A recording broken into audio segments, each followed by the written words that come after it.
بسم اللہ الرحمن الرحیم۔ محترم ناظرین، السلام علیکم۔ ایک صحابی کو رسول خدا صلی اللہ علیہ وآلہ وسلم کی دعوت کا اشتیاق ہوا۔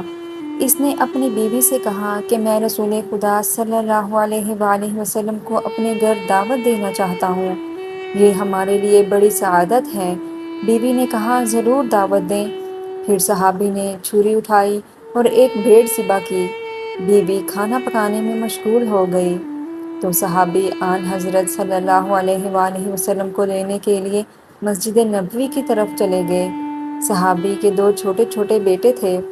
ایک بیٹے نے باپ کو بھیڑ ذبح کرتے ہوئے دیکھا تھا۔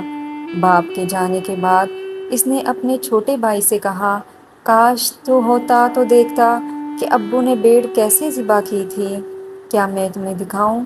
اس نے کہا ہاں، میں دیکھنا چاہتا ہوں، اور اس نے چھری اٹھائی اور چھوٹے بھائی کی گردن پر چلا دی اور اس کی گردن کاٹ دی۔ جب بچے کی چیخیں ماں کے کانوں میں پڑیں تو اس نے بیٹے کو ڈانٹ کر کہا کہ تو نے کیا کر دیا؟ بڑا بیٹا ماں کی مار سے بچنے کے لیے چھت پر دوڑا اور چھت سے گر کر مر گیا۔ جب ماں نے بچوں کی لاشیں دیکھیں تو منہ پیٹ کر رہ گئی، مگر اتنے بڑے صدمے کے باوجود اس نے آن حضرت صلی اللہ علیہ وآلہ وسلم کے لیے کھانا پکانے میں کوئی کوتاہی نہ کی۔ اس نے دونوں بچوں کی لاشیں اٹھائیں اور دوسرے کمرے میں رکھ کر ان پر کپڑا ڈال دیا۔ کچھ دیر کے بعد اس کا شوہر حبیب خدا کو لے کر گھر پر آیا۔ آپ صلی اللہ علیہ وآلہ وسلم ایک کمرے میں بیٹھے۔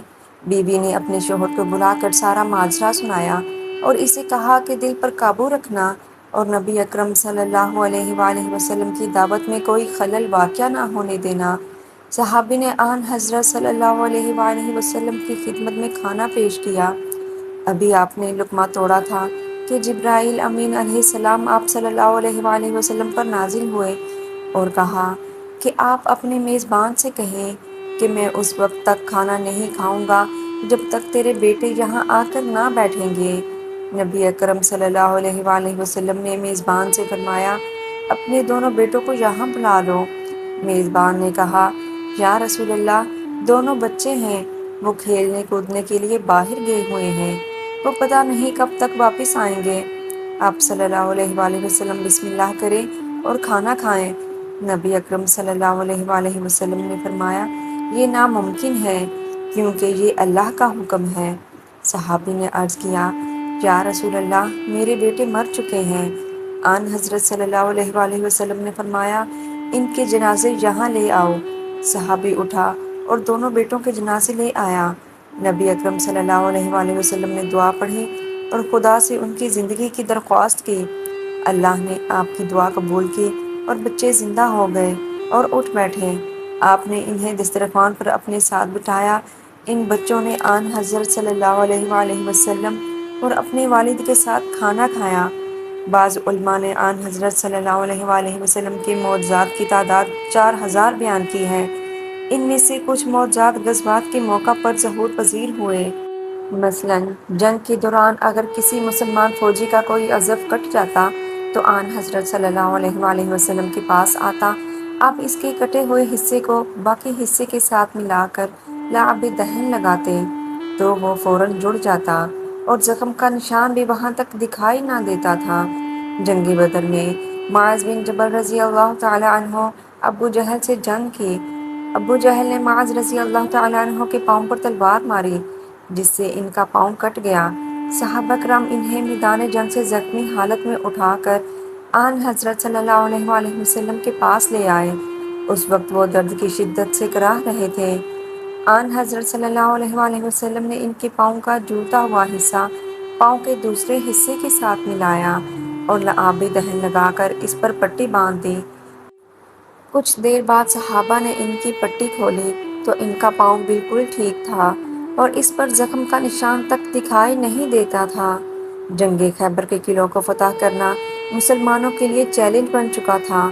مسلمان جب بھی حملہ کرتے تو یہودی ان کا سخت مقابلہ کرتے اور اسلامی لشکر ناکام ہو کر واپس آ جاتا۔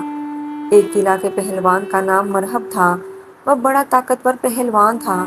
جب وہ مسلمانوں کے مقابلہ پر آتا تو مسلمان اس کے سامنے ٹھہر نہ پاتے تھے۔ رسول خدا صلی اللہ علیہ وآلہ وسلم نے اعلان کیا کہ کل میں علم اس مسلمان کو دوں گا جو خدا اور اس کے رسول کا محب ہوگا اور خدا اور اس کے رسول کا محبوب ہوگا۔ وہ جم کر حملہ کرنے والا ہوگا اور بھاگنے والا نہ ہوگا۔ اللہ اس کے ہاتھوں پر اپنی مدد نازل کرے گا۔ صبح ہوئی تو آپ صلی اللہ علیہ وآلہ وسلم نے فرمایا، علی کہاں ہے؟ صحابہ نے عرض کی، ان کی آنکھوں میں درد ہے اور وہ آرام کر رہے ہیں۔ آپ نے فرمایا، انہیں یہاں لاؤ۔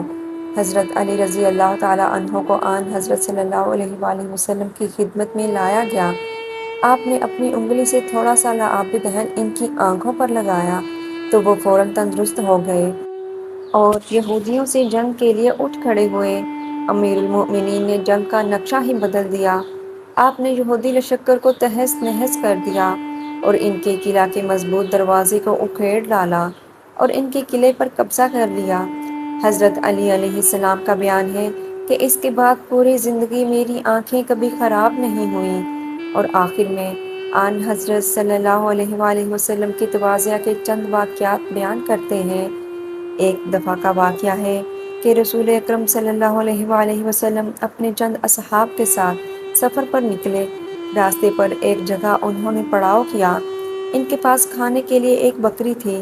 صحابہ میں سے ایک نے کہا، میں اسے ذبح کروں گا۔ دوسرے نے کہا، میں اس کی کھال اتاروں گا۔ تیسرے نے کہا، میں اس کا سالن تیار کروں گا۔ نبی اکرم صلی اللہ علیہ وآلہ وسلم نے فرمایا، میں لکڑیاں اکٹھی کروں گا اور آگ جلاؤں گا۔ صحابہ نے عرض کی، یا رسول اللہ، آپ ہرگز تکلیف نہ کریں، ہم خود ایندھن جمع کریں گے اور آگ جلائیں گے، آپ آرام سے بیٹھے رہیں اور تمام کام ہم پر چھوڑ دیں۔ نبی اکرم صلی اللہ علیہ وآلہ وسلم نے فرمایا، میں تم پر اپنے لیے کوئی برتری اور فوقیت پیدا نہیں کرنا چاہتا اور میں کسی پر بوجھ بننا پسند نہیں کرتا۔ اللہ کو وہ بندہ ناپسند ہے جو دوسروں پر بوجھ بنا ہوا ہو۔ اہل مدینہ کی عادت تھی کہ وہ روزانہ نماز فجر کے بعد اپنے برتنوں میں پانی بھرنے کے بعد آن حضرت صلی اللہ علیہ وآلہ وسلم کے پاس لاتے تھے اور آپ اس میں اپنا ہاتھ ڈبوتے تھے۔ صحابہ اس پانی کو مبارک سمجھ کر اپنے گھروں میں لے جاتے تھے۔